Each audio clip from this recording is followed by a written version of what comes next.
भगवान श्री राम ने शिव धनुष यानी पिनाक को सीता जी के स्वयंवर में तोड़ा था। ये रामायण की प्रसिद्ध घटना है। स्वयंवर की शर्त क्या की?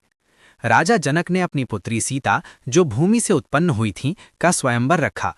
उन्होंने घोषणा की कि जो कोई भी भगवान शिव का दिव्य धनुष उठाकर उस पर प्रत्यंचा यानी डोरी चढ़ा देगा, उसी से सीता का विवाह होगा। ये धनुष बहुत ही भारी और दिव्य था। इसे विश्वकर्मा ने बनाया था और भगवान शिव को दिया गया था। शिव जी ने इसी धनुष से त्रिपुरासुर का वध किया था। धनुष इतना विशाल था कि उसे एक बड़े लोहे के संदूक में रखा जाता था और उसे लाने के लिए 5000 मजबूत आदमी लगते थे। स्वयंवर में आए सैकड़ों राजा महाराजा रावण सहित उसे हिला तक नहीं पाए। राम जी ने धनुष क्यों तोड़ा? ऋषि विश्वामित्र के साथ राम और लक्ष्मण मिथिला यानी जनकपुर पहुंचे।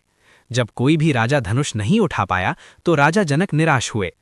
विश्वामित्र जी ने राम जी को आज्ञा दी कि वो धनुष उठाएं। श्री राम ने धनुष को प्रणाम किया, आसानी से उठाया, प्रत्यंचा चढ़ाई और जैसे ही उसे खींचा यानी कान तक, धनुष बीच से टूट गया।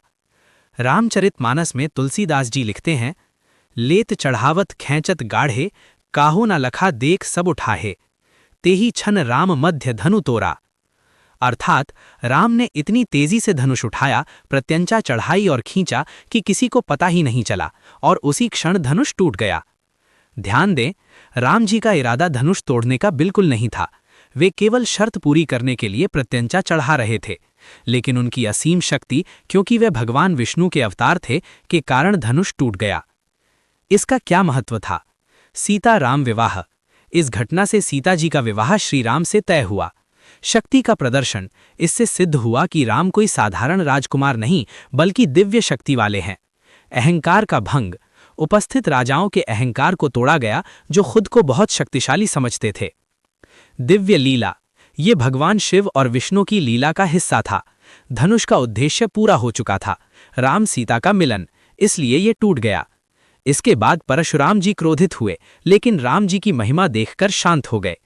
ये कथा वाल्मीकि रामायण, बालकांड और रामचरितमानस दोनों में विस्तार से वर्णित है। राम जी ने शिव धनुष को सम्मानपूर्वक तोड़ा, न कि किसी चुनौती या अपमान के रूप में। जय श्री राम। धन्यवाद जी।